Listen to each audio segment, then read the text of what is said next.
Today, we'll take you on a journey through the exciting world of temperature sensor technology, specifically RTDs, thermocouples, and thermistors. These might sound like big words, but don't worry, we'll break them down for you in a fun and easy way. First up, let's talk about RTDs, or resistance temperature detectors.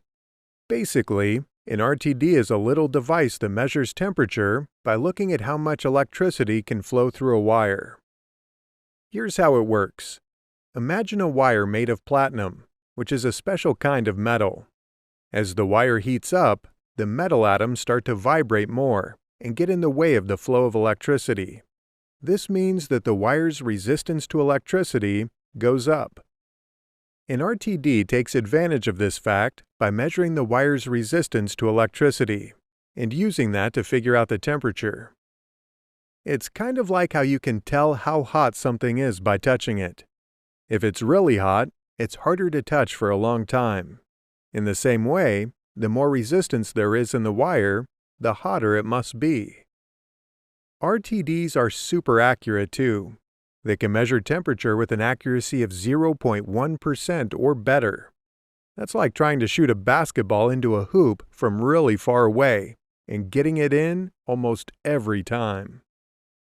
One typical industrial application of RTDs is to measure temperature in food processing plants. In these plants, an RTD may be hooked up to a thermometer located inside a cooking vat. As the temperature of the food changes, the RTD senses the change in resistance and sends a signal to the thermometer, which can then display the temperature on a screen for the workers to see. That way, they can make sure that the food is cooked safely and to the right temperature. Isn't that cool? RTDs might not be the most exciting thing to talk about, but they're pretty amazing little devices that help make our lives better in all sorts of ways.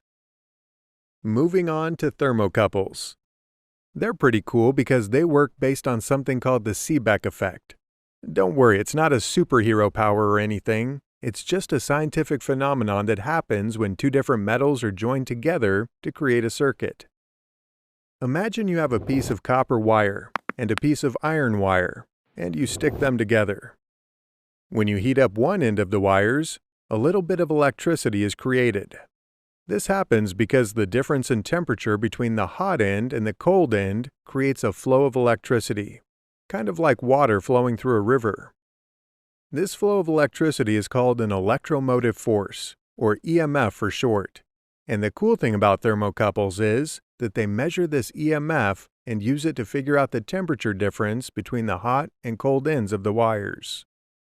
Thermocouples come in all different shapes and sizes, and each type is made with different combinations of metals. For example, one common type is called Type K, and it's made with a wire of nickel and chromium. Another type is called Type J, and it's made with a wire of iron and constantan, which is an alloy of copper and nickel. Thermocouples are really useful because they can measure temperature over a really wide range, from really cold temperatures like -200 degrees Celsius all the way up to super hot temperatures like 2000 degrees Celsius. Now, let's talk about how thermocouples can be used in factories. Imagine you're working in a factory where they make things like ceramics, bricks, or glass. Those things need to be heated up to extremely high temperatures. But how can we measure the temperature to make sure it's not too hot or cold? Well, this is where thermocouples can help. As mentioned, thermocouples can measure very high temperatures, up to 2000 degrees Celsius. That's even hotter than the hottest day in Death Valley. By using a thermocouple to monitor the temperature inside a furnace or kiln, the workers can make sure that the temperature stays within a certain range. That's really important to make sure that the product is safe and high quality. And it's not just factories that use thermocouples.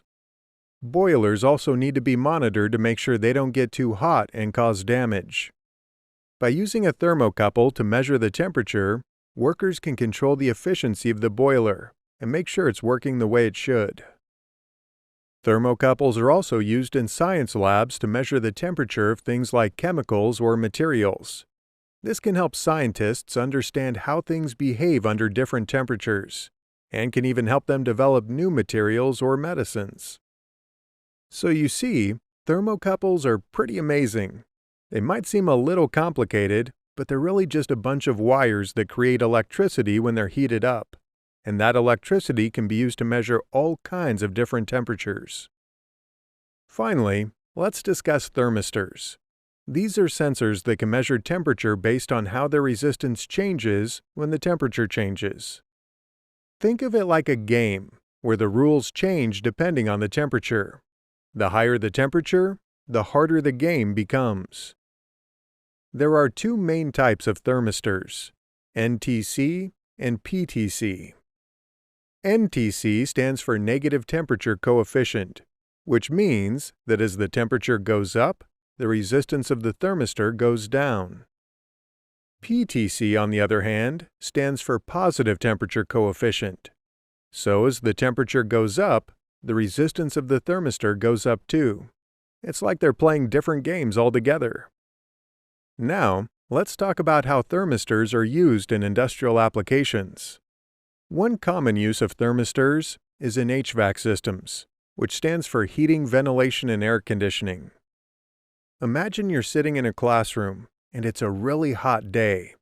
The air conditioner is running, but it doesn't seem to be doing a very good job of cooling the room down. That's where a thermistor can come in handy. Inside the air conditioning system, there's a little thermistor that measures the temperature of the air that's coming out of the vents.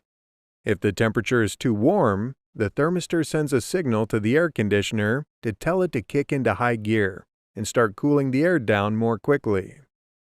This is just one example of how thermistors are used in industrial applications.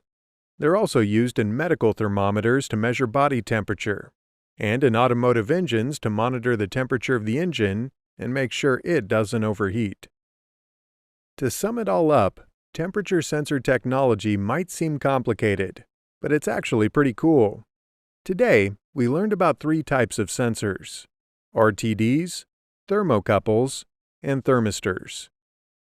RTDs use platinum wire to measure temperature, making them perfect for industries like food processing, where temperature is crucial for making delicious French fries.